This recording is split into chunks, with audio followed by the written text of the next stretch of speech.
J'étais nerveux. Camilla, ma femme depuis 11 ans, m'avait dit de la retrouver au Golden Oakin à 14h30.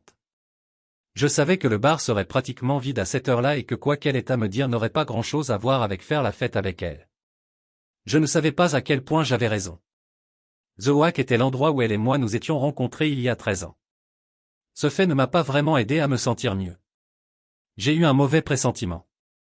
Je soupçonnais qu'elle me trompait avec un collègue, quelqu'un de son bureau où elle travaillait comme secrétaire du patron.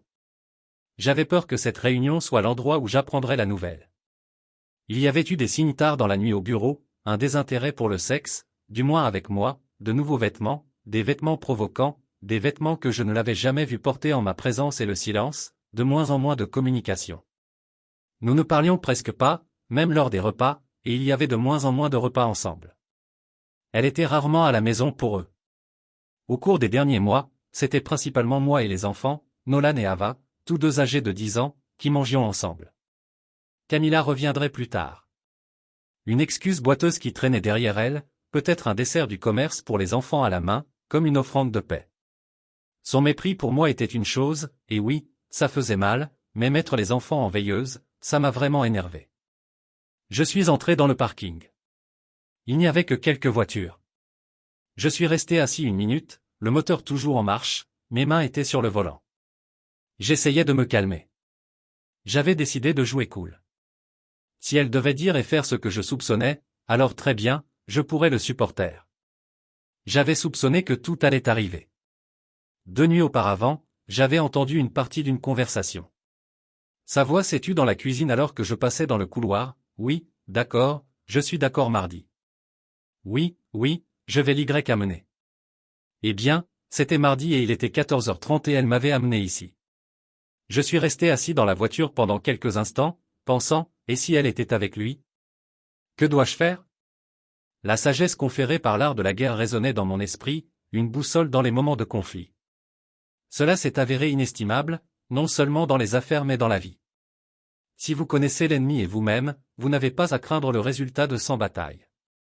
Ayez l'air faible lorsque vous êtes fort et fort lorsque vous êtes faible. Je laisse ces mots s'installer, calmant mes pensées. Mon père m'avait offert le livre quand j'avais à peine 20 ans en me disant, « Tu ne le comprendras pas maintenant, mais un jour tu en vivras. » Il avait raison. Alors que j'étais assis là, une résolution tranquille m'envahit. Je ne révélerai rien. J'écoutais, observais et les laissais montrer leurs mains en premier. Un petit sourire sinistre apparut sur mon visage alors que je me souvenais de cette ancienne sagesse. En silence, j'ai remercié son su et mon père de m'avoir appris que la victoire réside souvent dans la patience, la puissance et la retenue. En me tournant vers l'intérieur, je l'ai remarqué assise au bar avec un inconnu. Pourtant, ce n'était pas totalement inattendu.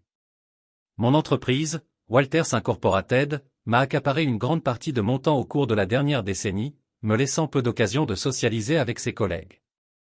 En tant qu'ingénieur électricien, mon entreprise s'est spécialisée dans la conception de systèmes de câblage et électrique pour diverses entreprises de construction. Cela m'a tenu pleinement occupé pendant la journée et trop souvent jusque tard dans la nuit. Je me suis dirigé vers eux deux. Elle sentit ma présence et se tourna. « Bonjour Charles. » dit-elle. « Pas bonjour, chérie, pas de bisous sur la joue, juste bonjour, Charles, dis-je, et je l'ai dit avec insistance. Quoi de neuf? L'homme s'est retourné et m'a fait face. Monsieur Walters, ou préférez-vous que je vous appelle Charles? Je n'ai pas répondu. Nous vous avons amené ici aujourd'hui pour vous faire savoir que votre femme et moi avons des relations sexuelles ensemble depuis un certain temps, a-t-il déclaré. Uniformément, elle a clairement fait savoir qu'elle en avait assez de se faufiler et de devoir trouver des excuses. Alors je l'ai convaincu de simplement vous le dire, comme je l'avais dit. J'étais à moitié préparé pour ça et l'enregistreur dans la poche de ma veste m'a donné un avantage. J'espérais avoir tout compris. J'ai attendu, je n'ai rien dit. Connaître l'ennemi d'abord, Charles? Dit Camilla en scrutant mon visage, attendant que je réponde. Je suis resté silencieux. Elle a dû décider que j'étais sous le choc ou quelque chose comme ça, parce qu'elle a commencé à parler. Charles, ça a été si dur de te cacher ça. Je ne veux pas que tu te sentes blessé. Je n'ai pas l'intention de te quitter, c'est juste bien. Le sexe avec Jason ici est tout simplement trop difficile à abandonner pour moi.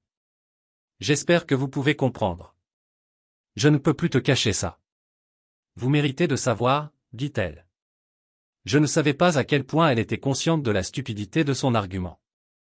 Camilla n'avait pas terminé ses études, pour des raisons évidentes, mais je ne l'avais jamais considérée comme vraiment stupide jusqu'à ce moment-là. Quant au génie militaire contre lequel elle m'échangeait, eh bien, j'ai dit que j'avais marché jusqu'au bout du bar où le barman essayait de ne pas entendre ce qu'il ne pouvait s'empêcher d'entendre. Je prendrai tout ce qu'il y avait à la pression, ai-je dit. Il l'a apporté. Je l'ai siroté sans rien dire. Ils me surveillaient tous les deux. Je pouvais voir la confusion sur leurs deux visages. J'ai fini ma bière et je suis parti. Je pouvais sentir leurs yeux me suivre alors que je sortais du bâtiment. Je me sentais bien.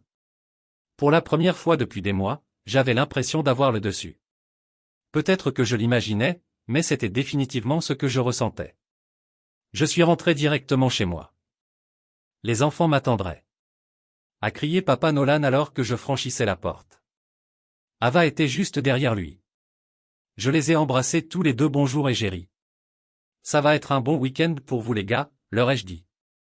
Ils ont crié et applaudi. Nous voulons manger de la glace. Sur le chemin du retour, je leur ai fait part de mon plan, celui que j'avais formulé plus tôt. Ce jour-là, ils resteraient avec leur tante Linda et leur oncle pour le week-end. Ils aimaient ma sœur et mon beau-frère et ce sentiment était réciproque. Linda et son mari, un ancien rangé de l'armée, n'avaient pas pu concevoir. Nolan et Ava étaient donc devenus leurs personnes préférées dans le monde entier. Je savais que Linda et Dave allaient camper pour le week-end et que maintenant les enfants allaient les accompagner. Cela me donnerait la chance dont j'avais besoin pour gérer les choses qui devaient être gérées. Tout va bien, a demandé Charles Dave. L'homme avait un don étrange pour comprendre les choses avec vérité. Non, j'ai dit que je divorçais de Camilla. Les enfants ne le savent pas alors j'ai pensé qu'il avait dit que cela m'avait mis au courant de ce que j'avais remarqué. Dit-il. Alors, Linda Camilla a-t-elle réellement joué une pièce pour moi à Noël dernier? Je l'ai regardé. Je l'ai bluffé, dit-il. Et elle a fait une blague à ce sujet, essayant de se couvrir. Mais elle ne pouvait pas le vendre, pas à moi. Linda m'a empêché de te le dire. Désolé, je ne savais pas. C'est bon. J'ai dit que je suis juste reconnaissant que vous soyez ici pour vous occuper des enfants pendant quelques jours. J'ai besoin de temps pour aligner mes canards. Écoute, Charles Dave a dit si tu as besoin de moi pour quoi que ce soit. Merci, Dave, je garderai cela à l'esprit, mais je pense que je peux gérer ça. Ce sera compliqué mais j'ai des preuves et ce n'est pas un état sans faute, donc les clouer ne devraient pas être un problème. Après avoir quitté leur domicile, je me suis dirigé directement vers Ron pour mettre les choses en route. Ron Jérémy, non, ce n'était pas celui-là qui était mon avocat. Aiguisé comme un rasoir, féroce comme une lame tranchante. Il connaissait tous les juges et tous les avocats dignes de ce nom dans l'État, sans parler de ceux de la ville. Camilla n'aurait pas pu ne pas réaliser ce que j'étais capable de faire si je la trouvais en train de tricher. Je devais comprendre que sa petite confession sur tout l'arrangement entre copains sexuels était sa façon d'essayer de prendre de l'avance, d'essayer de court-circuiter tout ce que je pourrais faire si je devais les découvrir par accident. C'était un raisonnement erroné, mais plus j'y réfléchissais, plus cela avait le seul sens possible. Elle avait peur que je le découvre et que je la mette dans un sac de sable. Eh bien, c'est exactement ce que j'allais faire. Ouais, Ron, c'est à peu près tout, dis-je en lui tendant l'enregistreur et en lui donnant le nom du barman qui avait été témoin de la petite réunion bizarre avec ma femme et son paramour quelques heures plus tôt. Ron se rassit, jouant à nouveau l'audio, hochant la tête pour lui-même. D'accord, dit-il. Je les ferai servir tous les deux lundi. Tu rentres à la maison? Oui, je suppose, donc je ne veux pas lui donner un pourboire trop tôt. Je la mettrai dehors dès que tu me diras qu'ils ont été servis. D'accord, Daniel va interroger le témoin et lui faire signer un affidavit demain, même si c'est dimanche, Speed gagne dans cette affaire. Frappez-les fort, frappez-les vite et laissez-les perplexes et suceurs de poussière. Je dis toujours, dit Ron, affichant son sourire de loup, j'aime la façon dont cet homme pensait. Et Charles, dit-il d'une voix légèrement plus basse. Désolé pour ton mariage et surtout pour Nolan et Ava. Merci, Ron, j'apprécie. J'ai quitté son bureau en me sentant très bien. J'avais un ex-rangé et un avocat vraiment méchant. Il ne me restait plus qu'à m'asseoir et à laisser le vent exploser. J'ai dit à Ron de refuser quoi que ce soit à Camilla. Elle ne devait rien recevoir. Il a dit que ce ne serait pas un problème avec un autre avocat. Je devrais probablement tout partager avec elle. Cependant, ses actions, telles que validées par l'enregistrement, lui donneraient le levier nécessaire pour la décimer devant le tribunal. Si Ron l'affirmait, cela contenait une vérité indéniable. J'en étais certain. Je me sentais de plus en plus rassuré en rentrant chez moi, potentiellement pour le dernier week-end, avec ma future ex-femme. À mon arrivée, j'ai été surpris de trouver une voiture inconnue garée dans l'allée.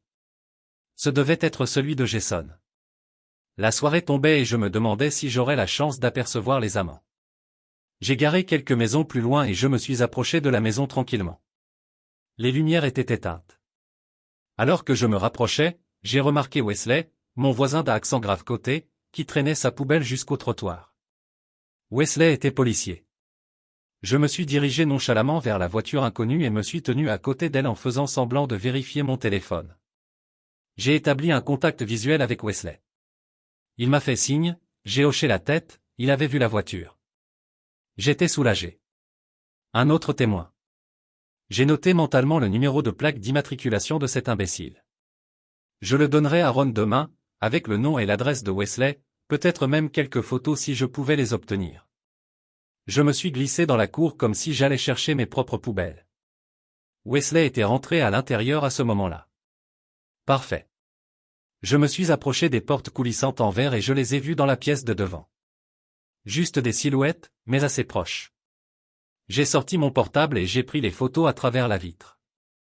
Merci à Dieu pour les téléphones portables modernes. Il la faisait par derrière pendant qu'elle était agenouillée sur le canapé. J'ai pris environ 10 photos, assez claires, puis j'ai rangé mon portable. Puis je suis entré bruyamment. J'ai ouvert la porte vitrée d'un mouvement délibéré. Ils m'ont entendu. Ils se sont tous deux retournés, m'ont regardé droit dans les yeux, puis ils ont continué. Je suis resté là pendant une seconde, la mâchoire serrée, puis je me suis retourné et je suis monté à l'étage. Le nerf. Je pensais avoir tout vu, mais c'était un nouveau plus bas. J'ai attendu à l'étage. 15 minutes se sont écoulées avant que j'entende la porte d'entrée s'ouvrir et se fermer, suivi par le rugissement du moteur du connard alors qu'il partait. Je suis resté sur place encore une minute ou deux. Ensuite, je suis redescendu et me suis dirigé vers la cuisine. En passant devant la salle de bain du rez-de-chaussée, j'ai entendu la douche couler. Bien sûr, je me suis servi une tasse de café et je me suis appuyé contre le comptoir en attendant. Cela allait être intéressant. 10 minutes plus tard, elle entra, fraîchement douchée, agissant comme si c'était n'importe quelle autre soirée. « Ça va ?» a-t-elle demandé. Sa voix était gentille, calme, comme si de rien n'était, comme si je ne l'avais pas surprise en train de baiser un autre homme dans notre salon. Je n'ai rien dit, j'ai juste siroté le café et j'ai attendu qu'elle dise quelque chose de significatif, quelque chose d'humain. Elle n'a pas posé de questions sur les enfants. Cela a frappé plus fort qu'autre chose. Cette femme n'était pas la Camilla que j'avais épousée il y a plus de 10 ans. « Charles, nous devons parler », dit-elle finalement en croisant les bras. « Les enfants sont là. Mes sœurs ont pensé que vous aimeriez savoir quoi. » « Oh, oui, j'ai remarqué qu'ils n'étaient pas là quand nous. Quand je suis rentré à la maison. » Ses paroles ont trébuché.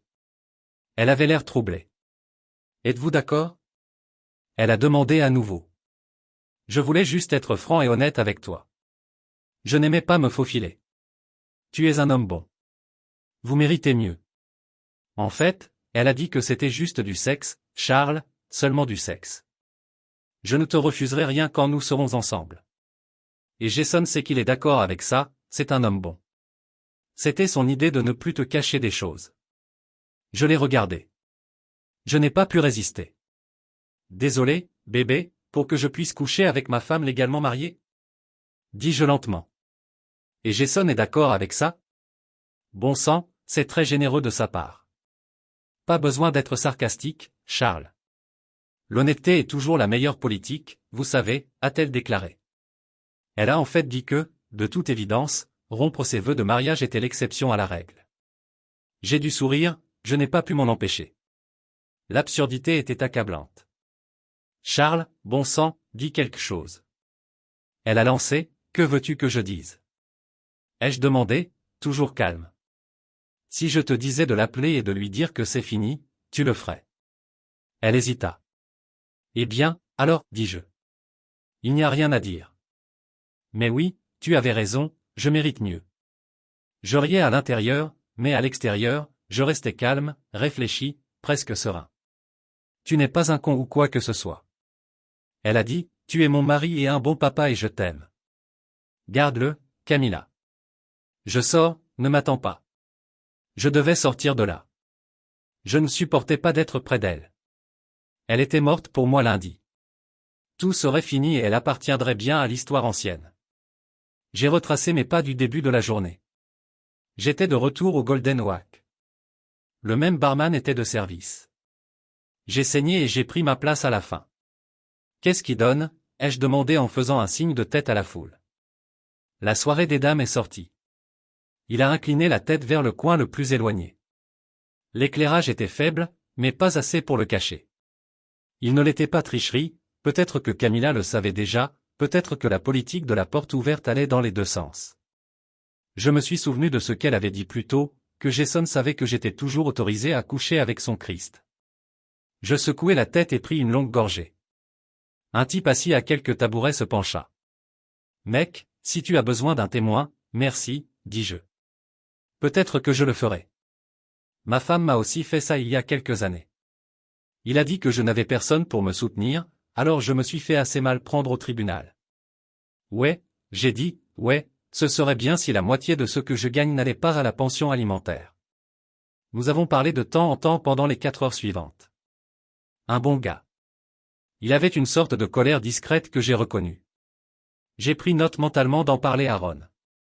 Peut-être qu'il y avait un moyen d'aider ce type à obtenir justice aussi s'il m'aidait à clouer. Roméo et Juliette Sucker devaient se serrer les coudes. Jason ne m'a jamais remarqué au bar, pas une seule fois. J'ai réussi à prendre de bonnes photos de lui et de son petit poussin. Je les utiliserai pour montrer à Camilla si elle avait l'illusion que Jason était exclusif avec elle. Mais ça pourrait attendre. Le grand spectacle était lundi. Je suis rentré à la maison vers 4 heures du matin. Josh, le barman, et moi étions restés debout à boire une demi-douzaine de tasses de café après la fermeture. Il vivait à l'étage du bar et il n'avait nulle part où aller. Comme il vivait seul, je suppose que j'étais un aussi bon candidat que n'importe qui pour une conversation de fin de soirée. J'aime ce gars. En plus, c'était un très bon barman. C'est un avantage majeur dans mon livre. J'étais toujours en colère contre Camilla, cela ne fait aucun doute. Mais je voulais dormir dans mon lit, pas dans cette foutue chambre d'amis. Il y a juste quelque chose dans le lit d'un homme. Une chose qui l'ancre. C'était quelque chose que ma femme savait de moi. C'est peut-être pour cela qu'elle a choisi de faire l'amour dans la pièce de devant plutôt qu'à l'étage. Je me suis glissé dans le lit à côté d'elle. Elle était réveillée, je pouvais dire que sa main me tendait la main dans le noir. Je l'ai branlée sans un mot, je me suis retourné vers elle et j'ai fermé les yeux. Elle n'a rien dit, elle est restée là. Je suppose qu'elle pensait que nous dormirions tous les deux. La lumière entrant à travers les fissures des rideaux des fenêtres m'a réveillé. Il était presque 8 heures. Je pouvais sentir le bacon frire en bas. Je me suis levé, je me suis douché, je me suis habillé et je suis descendu. Elle fredonnait dans la cuisine. Elle était de bonne humeur, chipée même. Je suppose qu'elle pensait que tout allait bien maintenant, ou du moins pas en phase terminale. Salut, tête endormie. Elle gazouilla comme si de rien n'était. Matin, j'ai dit, ça sent bon, et c'est le cas. J'avais faim. C'était peut-être le dernier jour de notre vie conjugale, mais je n'avais pas besoin de me morfondre. Cela frapperait le ventilateur demain, mais aujourd'hui, je ne sais pas. Aujourd'hui, j'avais l'impression que cela pourrait encore être une bonne journée. Je serai là toute la journée aujourd'hui pour toi. Dit-elle avec cet étrange petit sourire, comme si c'était une faveur spéciale, comme si elle me faisait une gentillesse.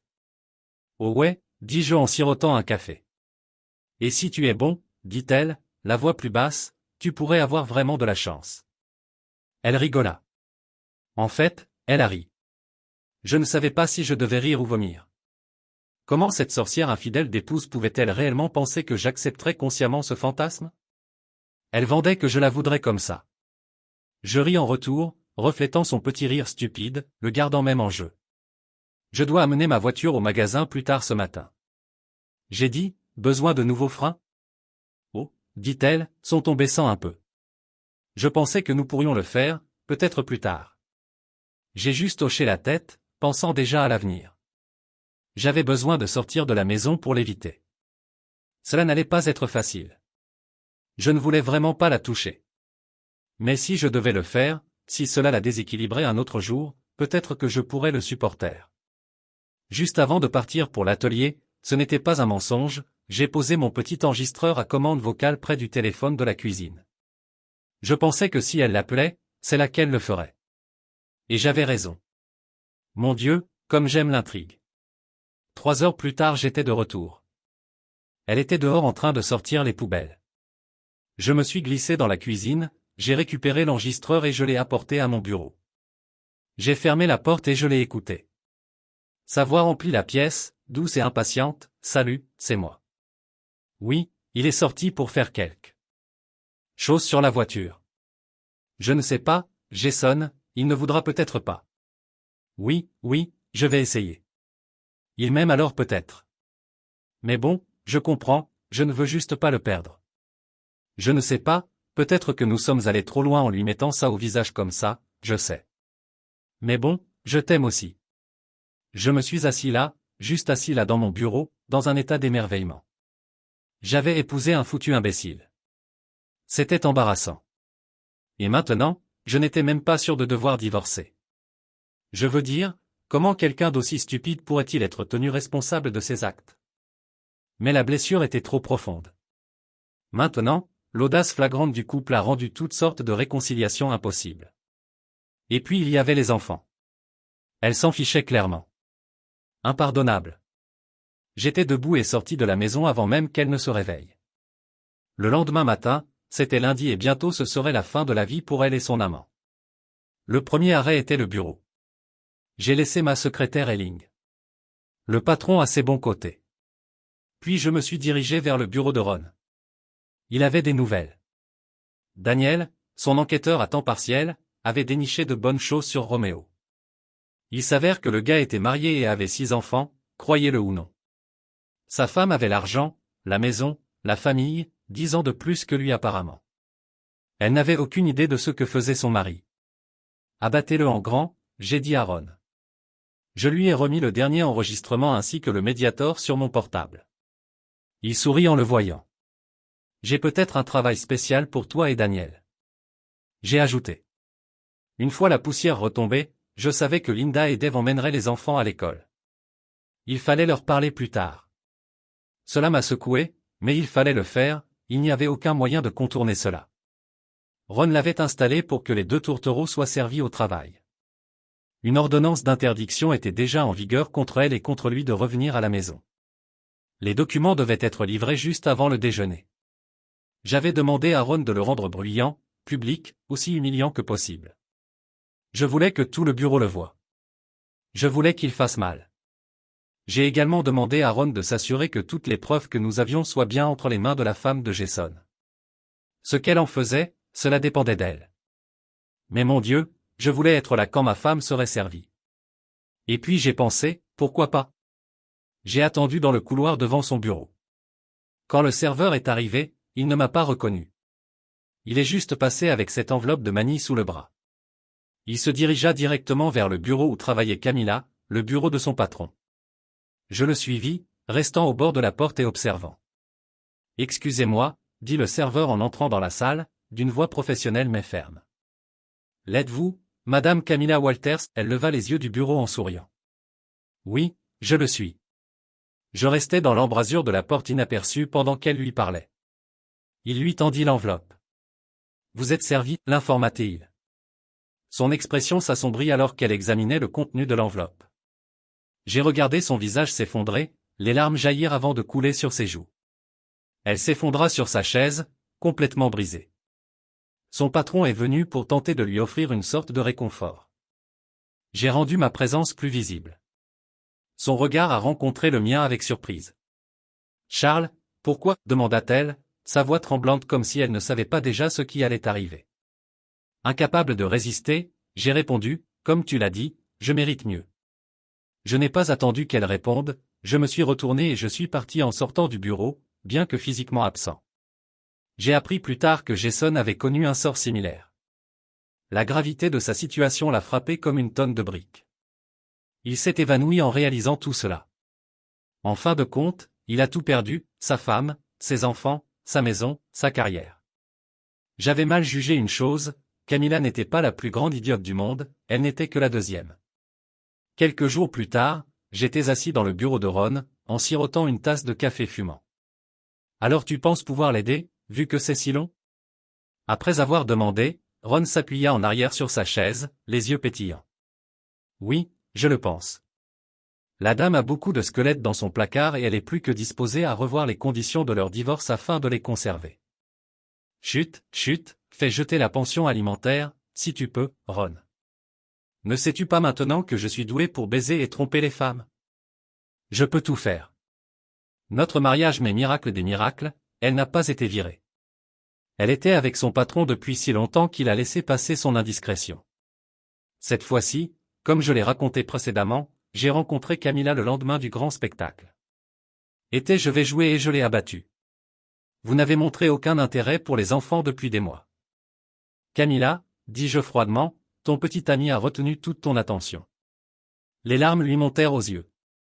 Charles, c'est un homme bien. Il vous ressemble à bien des égards. Je pense que c'est pour ça que je suis tombée amoureuse de lui en premier lieu. Il m'aime aussi. C'est pourquoi nous avons tant essayé de vous faire comprendre que c'est pour vous que nous avons versé notre cœur et notre âme.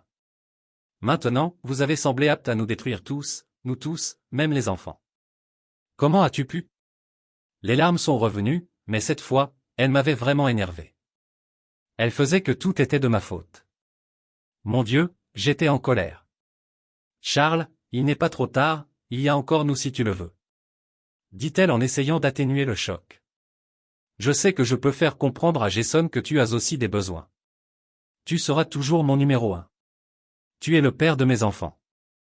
Comment pourriez-vous être autrement? Jason est en dehors de nous, il ne fait pas partie de nous.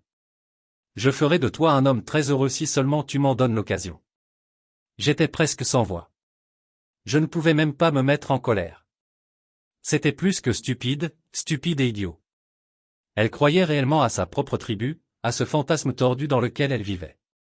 Elle avait besoin d'aide, mais quelqu'un d'autre allait devoir la lui fournir.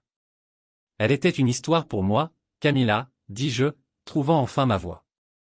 Je suis venu ici aujourd'hui pour vous voir pour 2 raisons. Premièrement, je vais vous autoriser uniquement des visites restreintes avec les enfants. 2. Sous surveillance, et je vais te donner de l'argent pour t'installer dans un nouvel appartement, mais ensuite tu devras te débrouiller tout seul.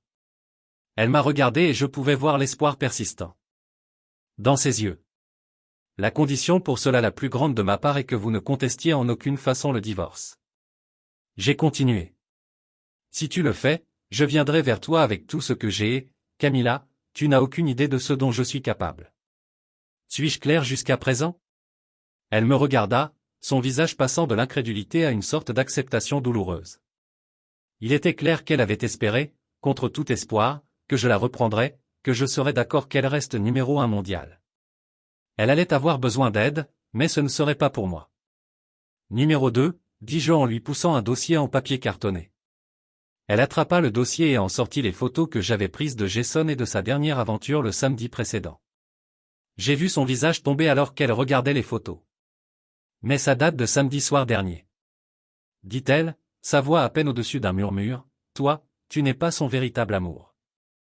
Vous ne l'avez jamais été. C'est un joueur. Bonne vie. Dis-je d'une voix froide et plate. Je me suis levé, laissant le dossier sur la table. J'ai jeté un billet de $20 sur la table pour la serveuse. Alors que je me retournais et sortais, sans prendre la peine de regarder en arrière. En sortant du bâtiment, je pouvais l'entendre sangloter les larmes de quelqu'un qui réalisait enfin à quel point tout était allé loin. Quelques jours après ma rencontre avec Camilla, la vie de Jason a pris une fin brutale. Je ne m'attendais pas à ce que cela se passe comme ça. Mais dans le monde dans lequel il avait joué, c'était presque inévitable. Jason avait commis l'erreur de montrer sa nouvelle petite amie. Ce qu'il ne savait pas, ou peut-être qu'il ne voulait tout simplement pas prendre en compte, c'était qu'elle avait des relations plus profondes qu'il n'aurait jamais pu l'imaginer. Je ne connaissais pas tous les détails, mais je n'en avais pas besoin. Jason avait franchi une ligne dont il ne pouvait pas revenir. Le chef du cartel, un homme nommé Alejandro Rivera, n'a pas apprécié la trahison ou le manque de respect. Il a demandé à ses hommes de suivre Jason partout, ramassant toute la terre qu'ils pouvaient. Ce que Jason ne savait pas, c'est qu'il avait été observé tout le temps en train de flirter avec la petite amie, de lui faire des promesses à tous, tout en se pensant intouchable. Un après-midi, Jason marchait avec elle près d'un coin de rue du centre-ville lorsque cela s'est produit. Je n'ai eu l'histoire complète que plus tard, mais ce que je savais, c'est qu'il avait été confronté aux hommes de Rivera. Ils ne lui ont pas donné l'occasion de s'expliquer. Ils ne voulaient pas. Ils avaient des ordres. Un coup de feu retentit dans la rue, suffisamment fort pour résonner dans les bâtiments environnants. La balle l'a touché entre les yeux.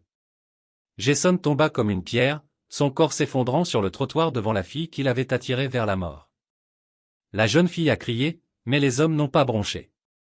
Ils l'ont récupéré rapidement, comme s'il n'était qu'un déchet parmi d'autres, et sont partis. C'était la fin de Jason. Quelques jours après sa mort, la vie de Camila bascule. Son histoire de tricherie et le divorce que j'avais initié ne sont pas restés longtemps silencieux. La nouvelle avait repris de la mort de Jason et avait commencé à s'étendre à sa vie personnelle.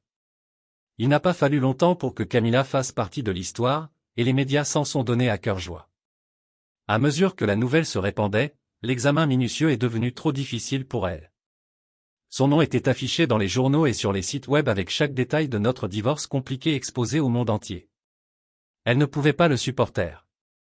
Elle essaya de faire profil bas, mais l'attention constante rendait cela impossible. Aux dernières nouvelles, elle faisait ses bagages et quittait la ville, disparaissant dans le vent, sans nulle part où se cacher. Je me fichais de ce qui lui arrivait. Elle avait tout gâché, et maintenant le monde la voyait telle qu'elle était vraiment.